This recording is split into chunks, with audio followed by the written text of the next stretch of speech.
The first part is actually a caregiver does that brings the person to a mental health facility for treatment. But it goes beyond that. It is also ensures that the person takes the medications and looks after the person, the side effects which come out, and be able to consult their doctors for that. Right from when the time the person wakes up to nudging him to have his meals, have his medications, engage in some activity, encouraging them to go out, just out to socialize is itself is difficult. Encouraging them to work is even a bigger challenge. So to summarize, I would say that looking after them during the whole day, I think every moment is a challenge for the caregiver. So initially, I don't think it's an issue because they are very willing to help, and they think it is their duty, and they do it quite, in a very positive spirit and energy. But after some time, they realize that it is an unending caregiving, and it goes on and on and on. And then the illness also has some fluctuations. Suddenly the person is very withdrawn or very aggressive or very demanding or very stubborn and not listening. So these bring about the first feelings of frustration in the person who's providing the caregiving. Once it continues like this for a few weeks or months and without any additional help, then the person starts feeling fatigued, tired, burnt out, or even depressed. It starts affecting their lives, their own lives, because they stop meeting other friends and families. They stop going out for social occasions because everybody will ask about the person having mental health problem. They can't talk about it openly like one would do for if a person had, let's say, heart attack or hypertension or diabetes, which people like to talk about. Then it affects their work. So once it affects the work, it affects the finances which come in. It can also cause health problems to the caregivers. So leads on to what we call as a caregiver burnout.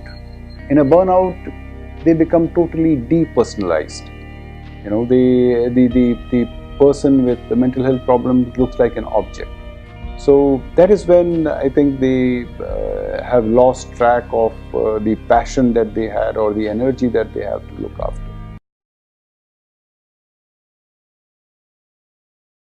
The difficult questions which the person with mental health problem keeps asking is a big challenge. Why should I continue to take medicine? Now I am feeling well. So it's not like typhoid that the fever is down and then you finish your course of antibiotics. So giving medications to a person is a very big challenge.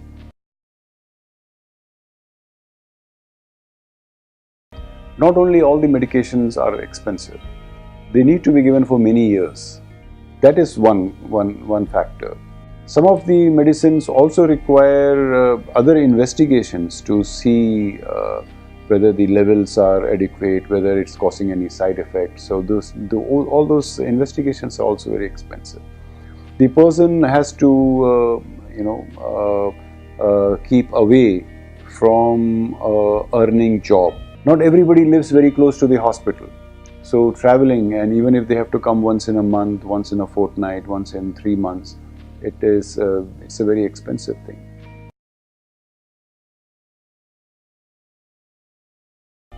When we are talking about severe mental illness, that is something which people like to hide for a number of reasons. Not only because of the hereditary genetic nature, but also people are perceived to be dangerous to the society or harmful to the society, or they might have a negative effect on the family members of the people in the neighborhood.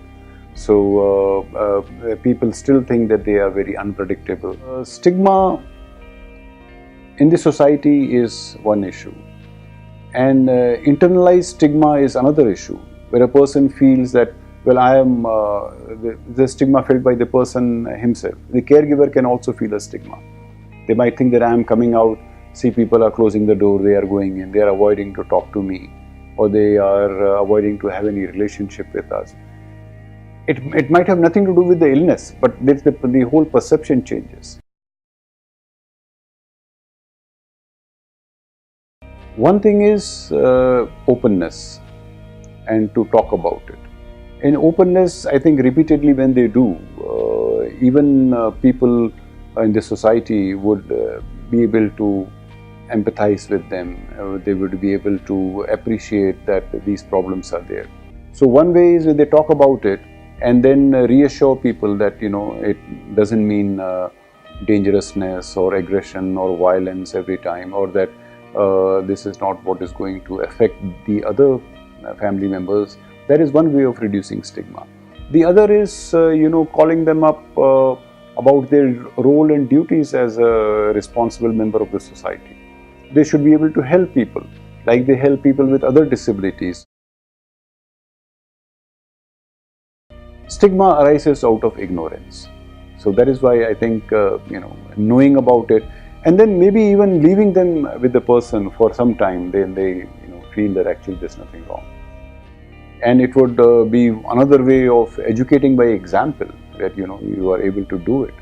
And also it would be reassuring for the gatherings to see that actually this person can be very helpful, and it's whatever apprehensions they had, they need not come out true every time.